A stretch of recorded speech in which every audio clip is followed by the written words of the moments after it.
Hello everyone, आइए आज इस वीडियो में हम लोग एक वाक्य पे पास्ट टेंस के चारों फॉर्म को देखते हैं। जैसे पिछले वीडियो में हमने केवल एक वाक्य पे कि वह एक पत्र लिख रहा है या वह एक पत्र लिखता है कि हमने प्रेजेंट का इंडेफिनिट, कंटीन्यूअस, परफेक्ट और परफेक्ट कंटीन्यूअस देखा था। अब पास्ट का शुरू कर रहे हैं। तो सबसे पहले हम पास्ट इंडेफिनिट देखें। पास्ट इंडेफिनिट में अगर आप सिंपल देखें तो वाक्य के अंत में ता, था, ती, थी, ते, थे, या, ये, ई आदि शब्द आते हैं। नियम पे आएंगे अफर्मेटिव का तो केवल एक नियम, यहाँ पर आपको सिंगुलर नंबर और प्लूरल नंबर का कोई प्रॉब्लम नहीं, दोनों वचन एक साथ रखते हैं। करना क्या है आपको कि किसी भी कर्ता के साथ आपको वर्ब की सेकेंड फॉर्म लगा देंगे। निगेटिव में आएंगे इसके तो किसी भी कर्ता के साथ चाहे एक वचन का हो या बहुवचन का हो, नहीं के लिए आप डिड नॉट लगाएंगे, लेकिन ध्यान रखेंगे कि डिड नॉट के साथ वर्ब की हम फर्स्ट फॉर्म लेंगे। आइए एग्जांपल देखते हैं। वह एक पत्र लिखता था, ही रोट अ लेटर। देख रहे हैं कि सब्जेक्ट ही के साथ हमने लिखना की अंग्रेजी राइट होती है, उसका सेकेंड फॉर्म दिया हुआ है। निगेटिव में आइए, उसी का निगेटिव हम देख रहे हैं कि वह एक पत्र नहीं लिखता था, He did not write a letter। एक बात का ध्यान यहाँ देंगे कि कभी कभी इन वाक्यों में कभी नहीं भी आ जाता है, तो कभी नहीं के लिए आप नेवर का यूज करेंगे।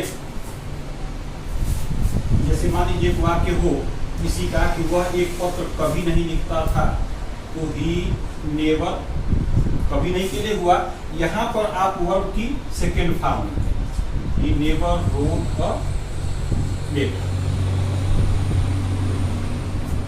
अब आ जाते हैं पास्ट इंडेफिनिट के इंट्रोगेटिव सेंटेंस में। मान लीजिए वाक्य में क्या पहले आया हो, क्या की अंग्रेजी वर्ड नहीं लगाएंगे, बल्कि हम डिड को कर्ता से पहले लगा देंगे, चाहे एक वचन का हो या बहुवचन का। जैसे क्या वह एक पत्र लिखता था, did he write a letter. Question mark आप इंट्रोगेटिव सेंटेंस में अवश्य लगाएंगे। दूसरा मान लीजिए हो कि मैं एक पत्र क्यों लिखता था, क्यों शब्द बीच में है, आप इसकी अंग्रेजी पहले दीजिए, वाई लगा दिया आपने, फिर डिड, फिर आई और राइट अ लेटर, और इसका लास्ट आता है इंट्रोगेटिव निगेटिव सेंटेंस। तो क्या वह एक पत्र नहीं लिखता था, तो did he not write a letter, हम सब्जेक्ट के बाद नॉट लगा देते हैं। तो ऐसे हमारा हुआ present indefinite tense, sorry past indefinite tense. अब आइए हम देखते हैं पास्ट कंटीन्यूअस टेंस। इन वाक्यों के अंत में रहा है, रही है, रहे हैं आदि शब्द आते हैं। कार्य के प्रारंभ करने का समय नहीं दिया होता, वाक्य से ऐसा लगता है कि वाक्य पास्ट टेंस में अभी काम जारी है। नियम में यहाँ एक वचन और बहुवचन होता है। एक वचन के साथ आप सहायक क्रिया वाज लगाकर मुख्य क्रिया की आईएनजी फॉर्म, और बहुवचन कर्ता के साथ सहायक क्रिया वर्ब लगाकर के मुख्य क्रिया की आईएनजी फॉर्म लगाते हैं। आइए एग्जाम्पल देखते हैं। वह एक पत्र लिख रहा था, he was writing a letter. देखिए हमने ही एक वचन के साथ वाज हेल्पिंग वर्ब लगाया और राइट का आईएनजी फॉर्म लगा दिया। तुम एक पत्र लिख रहे थे, you were writing a letter, तुम एक पत्र लिख रहे थे।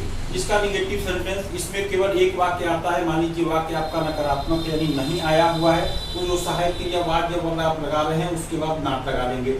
जैसे कि वह एक पत्र नहीं लिख रहा था, he was not writing a letter. अब इसका इंट्रोगेटिव सेंटेंस देखते हैं। पिछले टेंस से हम देखते आ रहे हैं कि वाक्य में क्या पहले हो तो उसकी अंग्रेजी नहीं लगाते हैं, नहीं लगाएंगे। इसमें भी सब्जेक्ट का ध्यान देंगे। अगर सब्जेक्ट एक वचन होगा तो वाज पहले निकाल लेंगे, सब्जेक्ट बहुवचन होगा तो वर्ब पहले निकाल लेंगे। क्या तुम एक पत्र लिख रहे थे, were you writing a letter.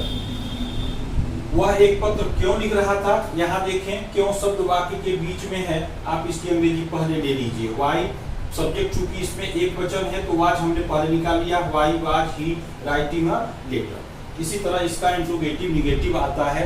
और एक बात का ध्यान दीजिएगा, इस पास्ट कंटीन्यूअस टेंस में कि आई जो होता है वह एक वचन कर्ता के साथ रहता है। जैसे यहाँ दिखाया गया आपको स्क्रीन पर, देखिए कि क्या मैं एक पत्र नहीं लिख रहा था, इसमें क्या पहले है, सब्जेक्ट आपका आई है, वाज पहले निकाल लीजिए, वाज आई, और यहीं पर आप नॉट लगा दीजिए क्योंकि वाक्य आपका इंट्रोगेटिव और निगेटिव है। राइटिंग अ लेटर, आपका was I not writing a letter, ये आपका हुआ पास्ट कंटीन्यूअस टेंस। अब आइए पास्ट परफेक्ट टेंस देखते हैं। अब इसी वाक्य पे आइए हम प्रेजेंट परफेक्ट टेंस को देखते हैं। एक बात का ध्यान दें कि प्रेजेंट परफेक्ट टेंस में एक ही वाक्य में दो तरह के कार्य पाए जाते हैं। जो कार्य पहले समाप्त होता है उसे प्रिंसिपल क्लास बोलते हैं और उसकी अंग्रेजी हम पहले लगाते हैं, बीच में बिफोर का यूज करते हैं, और उसके बाद सबऑर्डिनेट क्लास यानी जो आश्रित उपवाक्य होता है उसे हम पास्ट इंडेफिनिट बदलते हैं। जैसे एक वाक्य आपको स्क्रीन पर दिख रहा होगा कि मेरे आने से पहले तुम एक पत्र लिख चुके थे।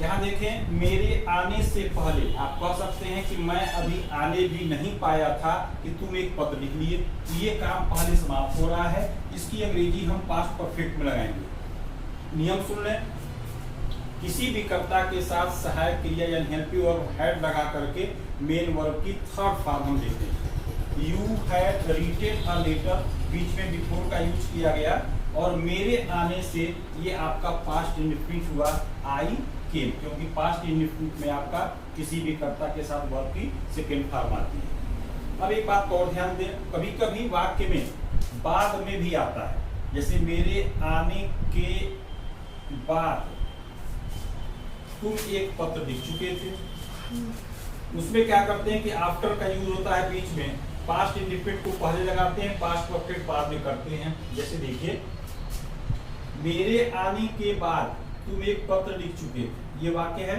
तो you wrote a letter after I had come. अब इसका निगेटिव सेंटेंस देखते हैं। मान लीजिए एक वाक्य हो, चपरासी के घंटी बजाने से पहले अध्यापक कक्षा में नहीं आ चुके थे। बिफोर वाला वाक्य है ये, काम पहले हो रहा अध्यापक कक्षा में, उसके बाद चपरासी घंटी बजा रहा है। हैड के बाद हमको नाम देना है, जैसे the teacher had not come in the class before the peon rang the bell. ध्यान रखेंगे कि बिफोर के पहले जो वाक्य आप बनाएंगे वो आपका पास्ट परफेक्ट बनेगा, और बिफोर के बाद वाला जो आप वाक्यांश बनाएंगे उसको आप पास्ट इंडेफिनिट बनाएंगे। दूसरा वाक्य कि क्या अध्यापक के आने से पहले मैं कक्षा में पहुंच चुका था। क्या हटा के देखें, अध्यापक कभी कक्षा में नहीं आए थे कि मैं कक्षा में पहुंच गया, ये काम पहले हो रहा है, यही बनेगा आपका इंट्रोगेटिव में, यानी क्या मैं कक्षा में पहुंच चुका था, तो had I reached in the class, बीच में बिफोर आपने ले लिया, और अध्यापक के आने से teacher came.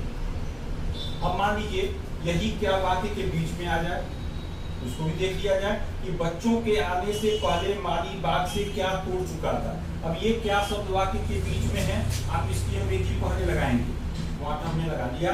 Had the gardener plucked from garden, बीच में बिफोर लगाया, और बच्चों के आने से चिल्ड्रन केम। अब अगर इसका देखें इंट्रोगेटिव निगेटिव सेंटेंस यानी लास्ट इज पास्ट परफेक्ट का, कि क्या राम के पाठ याद करने से पहले परीक्षा शुरू नहीं हो चुकी थी। देखिए, had exam not started before Ram learned lesson, ये बना आपका पास्ट परफेक्ट टेंस। आइए अब इसका लास्ट हम लोग पास्ट परफेक्ट कंटीन्यूअस टेंस देखते हैं। अब आइए इस एक वाक्य की थीम पे जो हम टेंस का लेके चल रहे हैं, last past perfect continuous tense देखते हैं। इन वाक्यों के अंत में रहा था, रही थी, रहे थे आदि शब्द आते हैं। ध्यान यह रखना है कि इन वाक्यों में कार्य के प्रारंभ होने का समय अवश्य दिया, तो आप पहचानें कि हमारा जो वाक्य है वो पास्ट परफेक्ट कंटीन्यूअस में, क्योंकि पास्ट कंटीन्यूअस में भी लास्ट में रहा था, रही थी आता है, लेकिन उसमें कार्य के शुरू करने का समय नहीं होता। नियम इसमें सब्जेक्ट कोई भी हो, चाहे सिंगुलर हो या प्लूरल हो, अर्थात एक वचन हो या बहुवचन, हम हेल्पिंग वर्ब हैड बीन लगाकर मेन वर्ब की आईएनजी फॉर्म लगाते हैं। जैसे देखिए, तुम सुबह से एक पत्र लिख रहे थे, you had been writing a letter since morning. ध्यान दीजिएगा, point of time, period of time, निश्चित समय, अनिश्चित समय। निश्चित समय के अंग्रेजी के पहले सिंस देते हैं, अनिश्चित समय के अंग्रेजी के पहले फॉर लगाते हैं। जैसे दूसरा वाक्य है, मैं एक घंटे से एक पत्र नहीं लिख रहा था, तो I had not been writing a letter for an hour. यहाँ पर एक घंटा निश्चित नहीं, इसलिए हमने फॉर लगाया। यहाँ मॉर्निंग सुबह आपका निश्चित है, हमने सिंस लगाया। अब मान लीजिए इंट्रोगेटिव इसका आया, क्या हुआ, 15 मिनट से एक पत्र लिख रहा था। ध्यान दीजिएगा, इसमें हैड बीन दो हेल्पिंग वर्ब लग रहा है, दो शब्दों का, तो केवल हैड को आप बाहर निकालेंगे, बीन को आप सब्जेक्ट के बाद रखेंगे। Had he been writing a letter for 50 minutes, फिर भी यहाँ समय अनिश्चित है इसलिए हमने फॉर का यूज किया।